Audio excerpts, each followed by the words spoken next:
14-2 next year, then 13-8 the year after that, and then 13-3,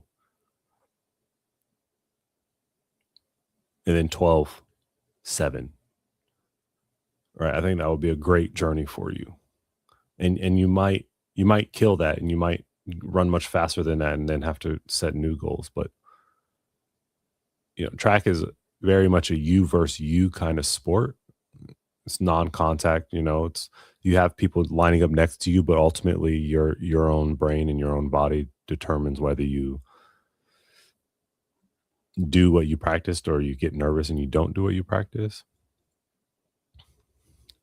Yeah, Gabby says my first meet I ran a 33.82 in the 200, so there was some improvement. Yeah, you're definitely, you should continue to improve, and that's all you can ask for, and understand that the faster you get, the harder it is to improve. You have to do more. Thank you. As my wife closed the door for me. You have to do more. You have to be more dedicated, but all of these things are again, great life lessons to achieving goals. It's like the closer you get or the better you get, the more you have to give of yourself to your goal, the more you have to buy in to reach it. And so I love that about this sport, about sports in general. Thank you for all the advice. I'll reflect on it, but I have to go now. All right, David. Thanks for stopping by, man. Take more film and share it with me when you can. And good luck. All right, we have two more. Let's see if we can do this. Will. Right? Will. Yes. See you, David. You got people saying bye in the chat. All right. So Will's son is in lane 3.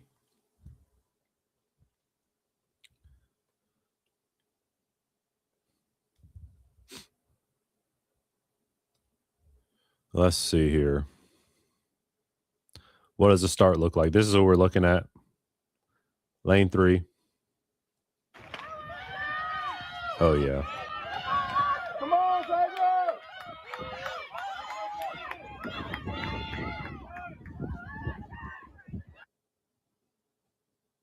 Come on, Xavier!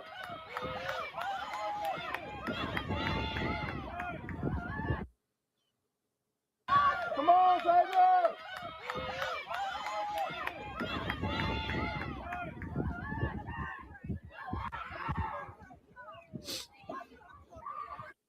Okay, well, your son has a nice natural stride. Oh, I didn't show it on here. Sorry, everyone. All right, let's try again. We can go this way for this one. Little landscapey. Landscape or vertical? Everyone's on their phone. Let's go vertical. Okay. I'm sorry, everyone. I didn't show you this. Okay, we're at lane 3 here. All right, we're going to watch. I'll let everyone watch again so we can understand what we're looking at, and then I'll go over it. Come on, Xavier!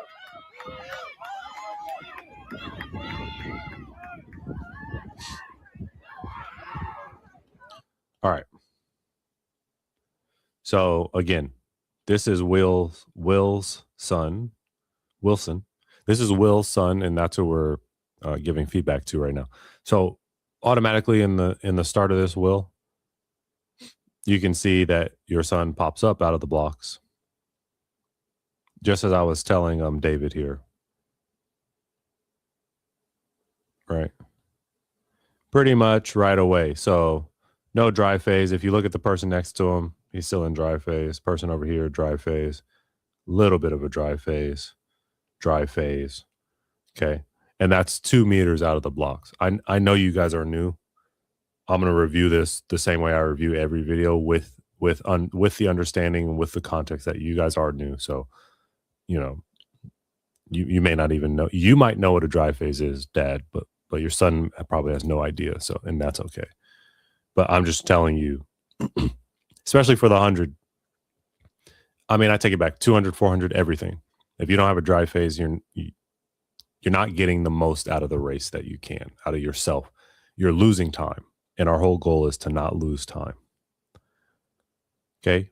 Again, very, very raw style of running here, right? What I mean is not over coached. Decent turnover, great stride length.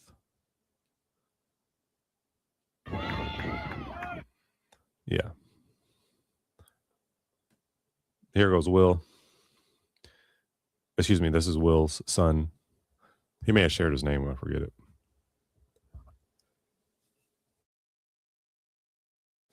Excuse me, got a little allergies. Okay, again, nice stride length. Decent turnover. At this point in the race, nobody's really doing anything crazy as far as making a lot of moves. So that tells me that, you know, if he learns how to get a good start, he should be maybe not in front, but at least in line with these guys. Okay. Is this a that was like a grown man.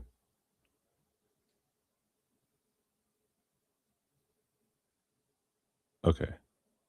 Does that guy now look? Never mind. I'm not going to say anything. Okay. So, you know, a little tight here in the shoulders.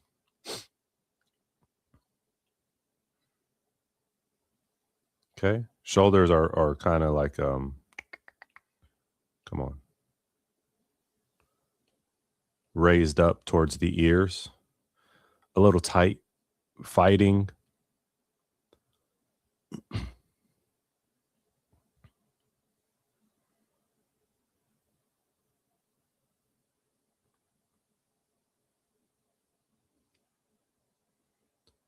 And hitting in front of himself just enough. Excuse me. Just enough to matter.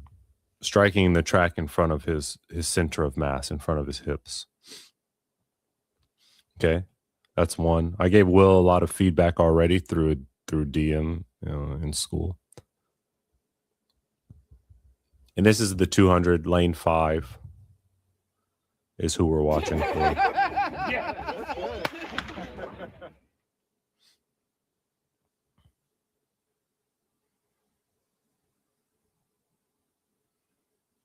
Yeah.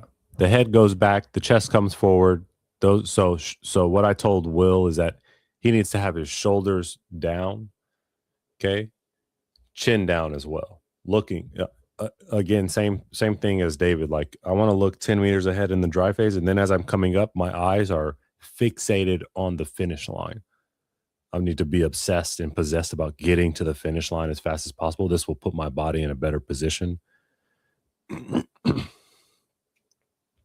And right now, he's definitely leaning back, right? So another tip is run like there's a string pulling you from the top of your head and attaching you through the sky, up tall. And he's very much back here.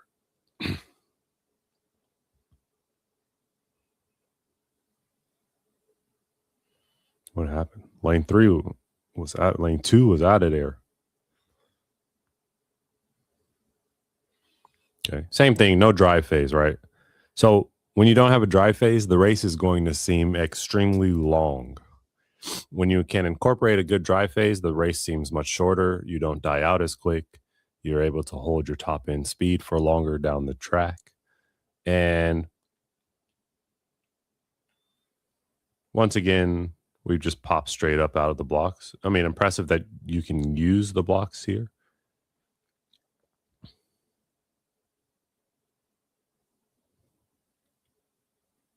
Yeah.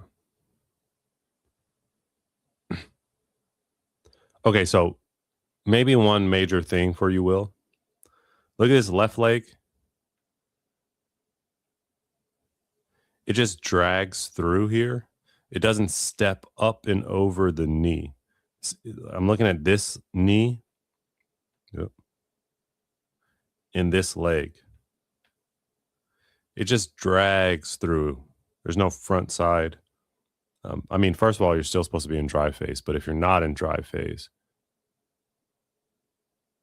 you know, ABC says that's actually so true. My 100 used to feel like torture. Yeah, because if you have a dry phase like this in the 100, which is not a dry phase, your top end speed, because you stood up, your top end speed can only come from, we'll call this 5 meters.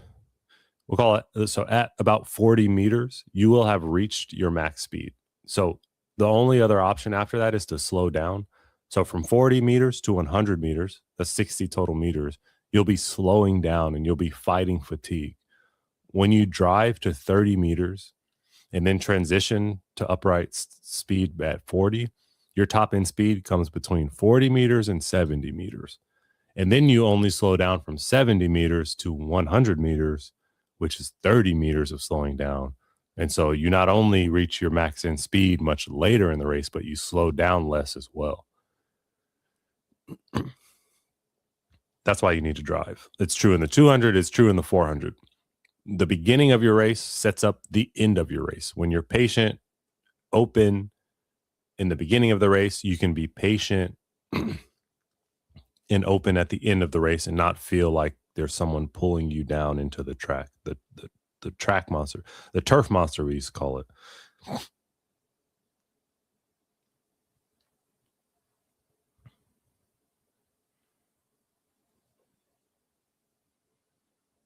Yeah. Maybe it's easier to see here.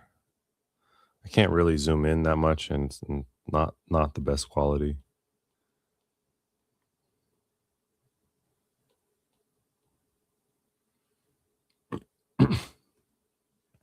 But we're looking here. Okay, these two are actually fighting it out pretty nicely. That's a nice close race. Nice job. Nice job holding him off. But if you look at the outside athlete who's Will's son, those legs are kind of just dragging through. Whereas the person actually next to him is stepping up and over much more nicely and stepping down on the track. The thing that he's doing wrong is he's also hitting in front of him a little bit. But you got to get those hip flexors, those psoas, the core nice and strong, right? And Will already told me they're brand new. They're just learning. And so this will just come with time. Okay.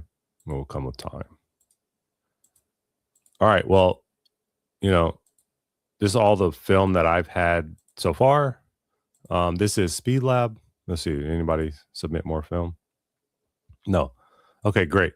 So you click the link in the description. You can come to Speed Lab. You can submit your film. Thanks everyone for being here. ABC, Gabby, David, Perry.